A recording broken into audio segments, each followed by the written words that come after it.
permissible, طيبا, good and pure. Consume what is good and what is pure for you, what is permissible for you. Because in the end, these pressures, what do they lead us into? Into the haram. And when we compromise once, that's enough.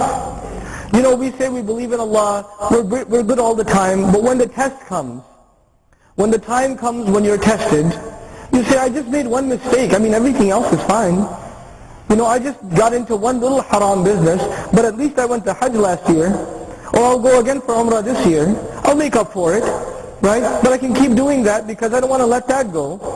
What we think in our head is, this is like, you know, this is a deficit and you can cover it with a credit. It's like a debit on your account and you can put a credit on there and you can keep doing that. It doesn't work that way. بَلَا مَنْ كَسَبَ سَيِّئَةً وَأَحَاطَتْ بِهِ خَطِيئَتُهُ فَأُولَٰئِكَ أَصْحَابُ النَّارِ. Someone who earns a single sin, but they're obsessed with that sin. And then that mistake of theirs, it overwhelms them. It invades them. It's just one sin, but you're obsessed with it. You can't let it go. And you think in your head you can pay for it by other ways, but you can't let this one sin go. Allah says about these people, that sin invades them. And they become people of the hellfire. May Allah not make us from them. So, يَا أَيُّهَا النَّاسِ كُلُوا مِمَّا فِي الْأَرْضِ حَلَالًا طَيِّبًا. I mention this because in the end, all of us have to make most of all, the most important decisions in our family are those of how we provide for our families. We have to ensure that the monies with which we provide for our families is halal. It's not just that you have to get a chicken or beef that was slaughtered properly and that's halal. But if you're buying that halal meat with haram money, then what good is it? What good is it? What's the point? In the end, we have to consume that which is halal and that which is tayyib. And that's why these two terms were used. Halal has the religious requirements, and tayyib is that which comes from a good and pure source. So our income has to be good and pure. That's one thing. The other, and the most important fitna, I think, the most common fitna occurring in Muslim households is the way Muslims gather. The kind of Islam represented in our households. The way men and women interact inside the household. The way when your cousin comes over, how casual they are with you. Or your friend and their wife come over and there's complete intermingling going on as though it happens in the houses of the non-Muslims. We're losing our tradition completely, and it's not just our tradition, these are teachings of our deen. There's something beautiful in our deen about these teachings that is being lost nowadays because we're just too casual about it. So when time comes to hold a aqiqah, or time comes to hold a nikah, or any kind of gathering, a walima, then you see no difference between how a Hindu family would hold their party and how a Muslim family would hold their party. And it hurts the heart of the believer. It hurts to think that someone who fears Allah Azza wa Jal, someone who wants to be in obedience to Allah Azza wa Jal, has to think twice about attending their friend's wedding because they're not sure what it's going to be like. And this is a reality in the Muslim community. Why does it happen though?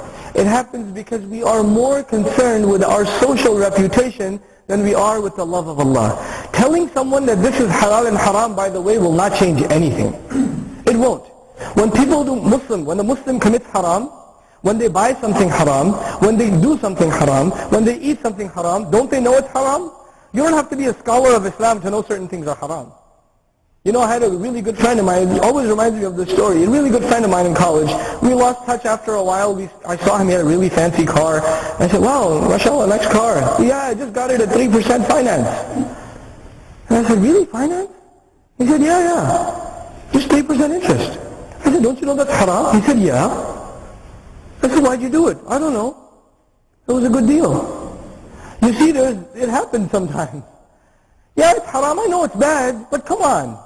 We're in America. It happens. No big deal. It's not like I'm kafir, right? So we kind of come up with justifications. Allah is not going to punish me for this. Come on. Allah has more important people to punish, mass murderers. He's not going to come after me for this. Allah, He's not concerned with me. It's too little sin. Don't you worry too much. So we become very confident that Allah is not concerned with my problem, my disobedience to Him. We forget that Allah's Messenger tells us, sallallahu alayhi wa sallam, that the man who engages in riba is going to be handed weapons on the Day of Judgment. Go fight with Allah. فَأْذَنُوا بِحَرْبٍ مِّنَ اللَّهِ وَرَسُولِهِ. Take the announcement, open your ears to the announcement of war against Allah and His Messenger for those who eat riba, those who consume and engage in riba, whether they're consuming it or they're paying it. then, we forget these things because, hey, take it easy, relax. Why are you so uptight about these things? And that's simply because we've distanced ourselves from revelation. And the people around us tell us, no big deal. It's okay. You don't have to worry about it.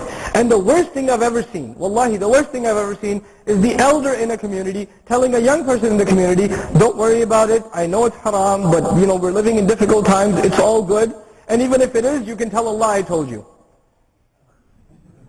You can tell Allah that, I told you. And Allah Azza wa Jal speaks about this in Surah Al-Ankabut.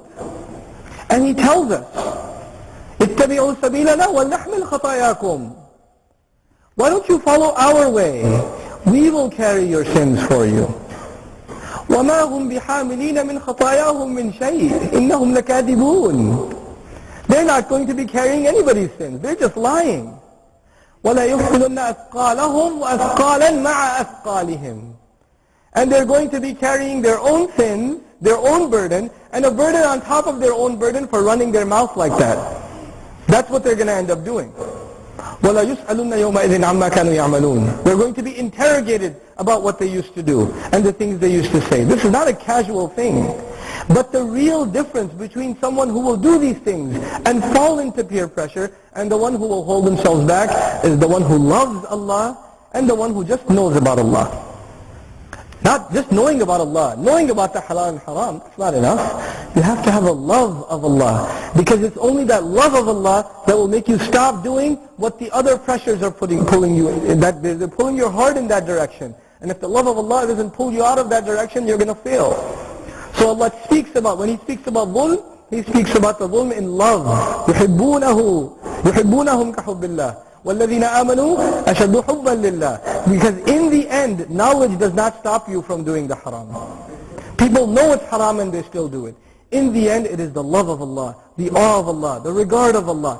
That has to be built inside of us. That is the litmus test. That is the gauge. Do I love to obey Allah more? Or do I love what my family wants me to do, or my society wants me to do, or my own filth inside of me, the evil, the corruption that's inside of me, that it's dragging me in one direction. Is that stronger, or is the love of Allah in my heart stronger? So finally, Allah Azza wa Jal, He speaks about people, their common, excuse. When people follow their way, even if it's wrong. وَإِذَا قِيلَ لَهُمُ اتَّبِعُوا مَا أَنزَلَ اللَّهُ. When it is said to them, follow what Allah sent down. Follow the revelation. Follow the Quran. Follow the Sunnah. Follow the command of the Messenger sallallahu alayhi wa sallam. Follow the ayah of the Quran. Why don't you listen? Don't you know that that's the case? What did they say? قَالُوا بَلْ نَتَّبِعُ مَا أَلْفَيْنَا عَلَيْهِ آبَاءَنَا. We're going to stick with, we are going to follow vehemently what we found our forefathers doing.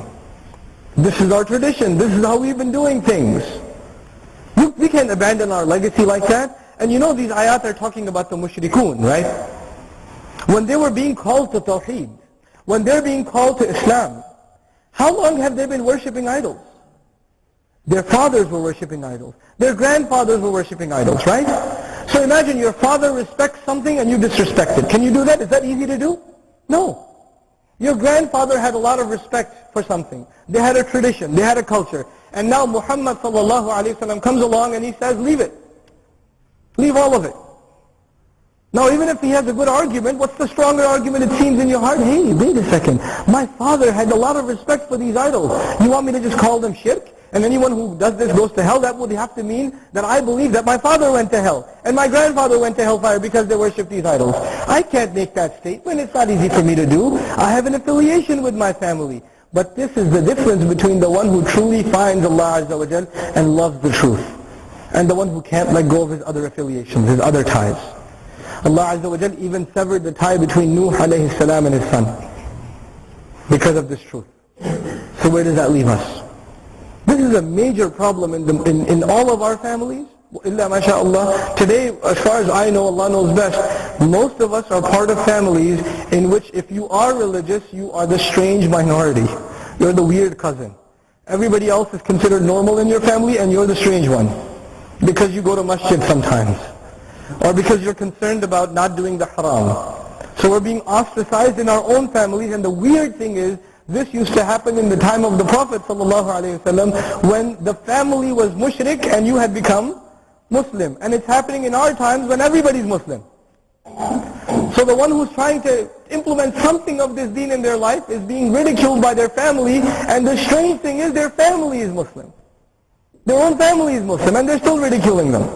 These are the times in which we live. Wallahi, I see the saddest things sometimes. I see things that are encouraging, and then I see some things that are so saddening. I found a brother where I come from in New York. He used to hide from his father to come make Dhuhr prayer at the masjid. Because if his father found out, he would send him back whatever country he came from, because that's not why we brought you to America.